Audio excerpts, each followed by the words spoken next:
Speaking of turnover, let's take it on to College Station. Texas A&M, 8-1 last season, 9-1 once they tack on that Orange Bowl win. They finished number 5 in the final college football playoff rankings, number 4 in the final AP poll, which again, as I've said on here, is just like the perfect spot because you can always argue it should have been us and not Notre Dame without actually having to go and play Alabama. It's beautiful for the recruiting trail. Great to fire up your boosters. In the returning production, it ain't great for Texas A&M. And a big part of that, especially on the offensive side of the ball, is that we're losing Kellen Mond. Now, burning questions. The Texas A&M quarterback battle is going to be one of the big ones to follow. Zach Calzada, Haynes King, Eli Stowers, right? That right? Stowers. Eli Stowers is going to be your freshman who could come in there and potentially jump ahead of your two players who are already in there. Calzada, 6'3", more of a pro style. Haynes King, a little bit more dual threat. The defense last year, as we've seen it under Mike Elko, I feel like they played pretty well. And the question is that group elite? My burning question is the defense elite in 2021?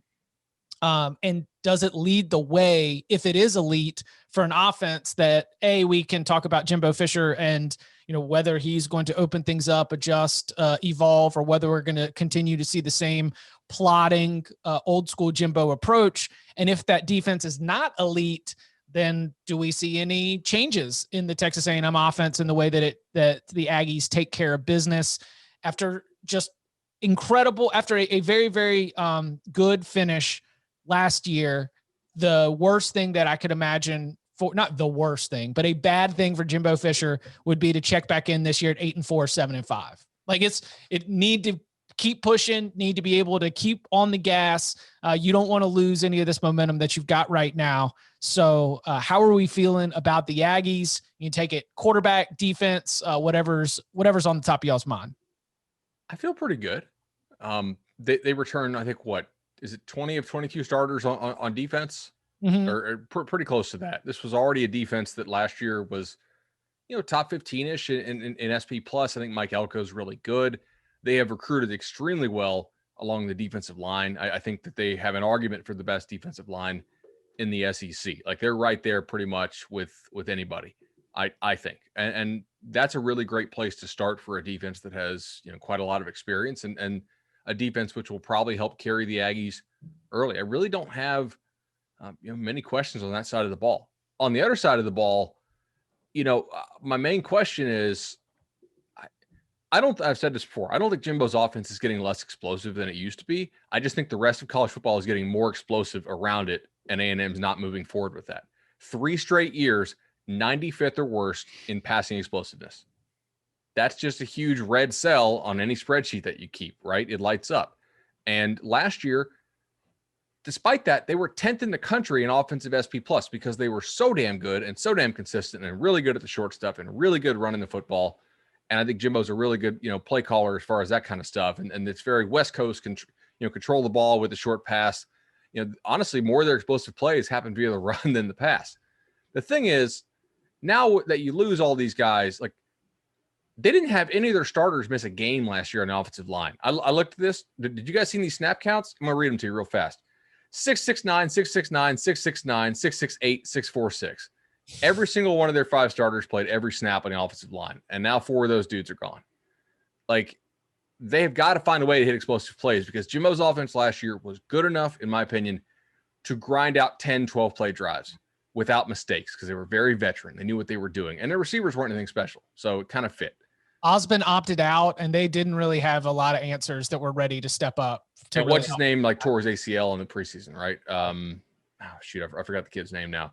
But like this year, there's no way that new offensive line is going to make a lot more mistakes. They're going to get some more penalties. That they're going to be in more second and 15 type stuff due to a false start or second and 20 to a hold. They got to find ways to hit more explosive plays. I think that is the real question I have for them, and whatever quarterback they choose needs to fit that. I agree.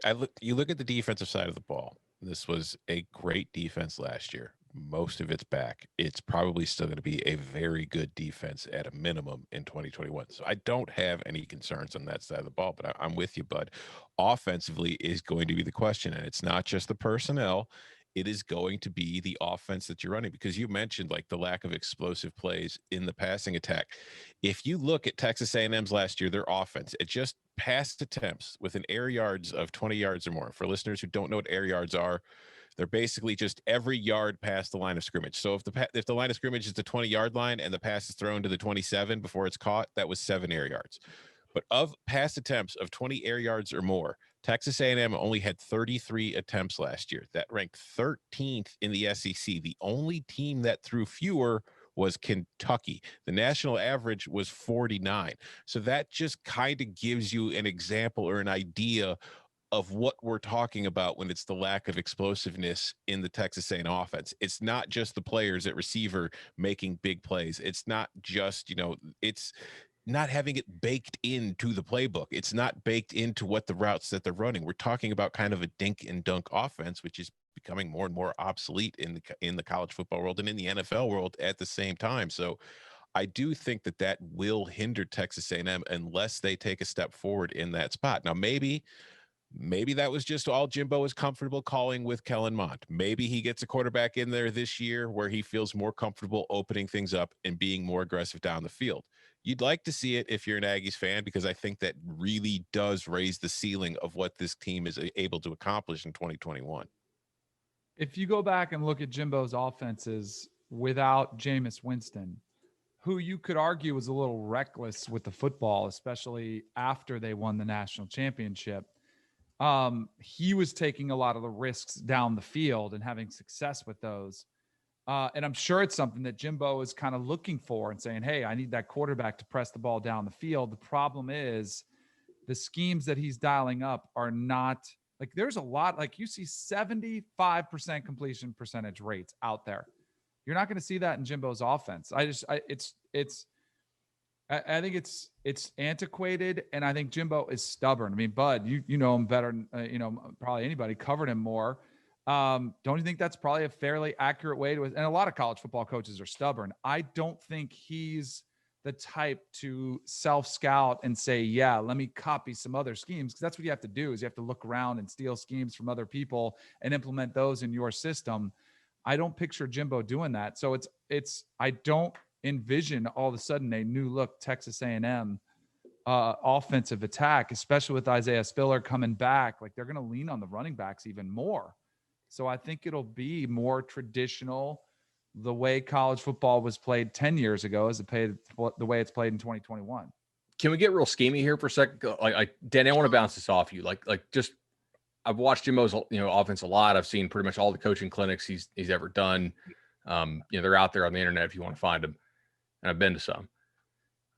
His offense wants to have an answer for any defense on every play, right? And it's up to the QB to read that out, and it's up to the receiver to read the coverage and break off the route at the right time. And as a result, like, if it's perfect, it's really freaking hard to stop. It's not a very college-y offense, right? Like, there are some offenses that are very boom or bust. Jimbo's is much more, consistent.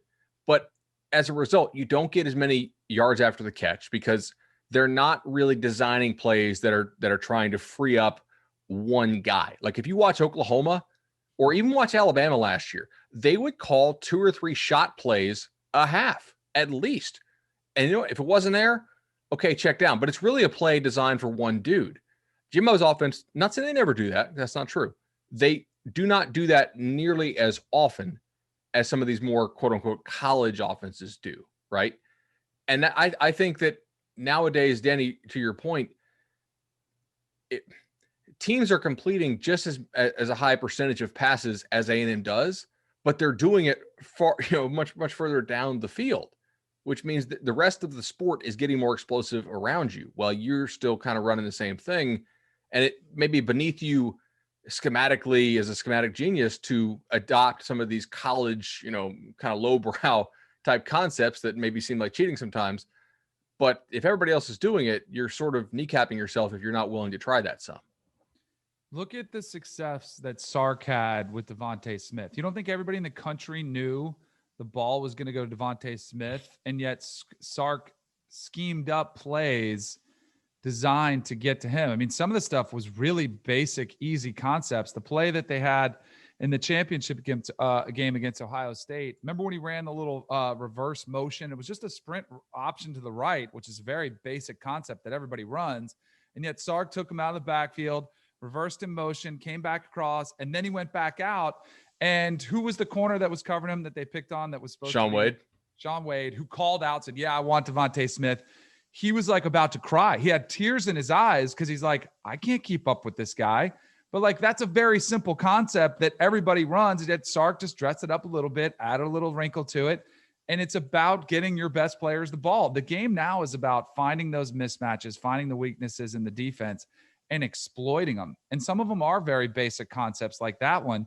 You just dress it up a little bit. You find a way to get to them. Because remember when Jameis was at Florida State, and a lot of people, like, football IQ was something that Jameis had in a large part because of all the stuff that he had on his shoulders at the line of scrimmage that Jimbo was asking him to do. So it was a compliment to Jameis, but it is not easy to play quarterback in Jimbo's system. Like, it is a very complex system, which is a big part of why he's so involved on the field. When you see him getting into it with Jameis, and when you saw him getting into it with Kellen Mond coming off the field, there is a lot of dialogue that takes place, almost to the point where I think it's too much. I'll also say that, like, he did do a decent job last year, I think, of finding creative ways to get Aeneas Smith the ball, right? Yeah. Like, that was their one playmaker, and he did a good job of that in the Alabama game. I just think it needs to be more call plays for players, not call plays for plays. Like, sometimes the best play isn't find who's open. It's scheme a way to get our best playmaker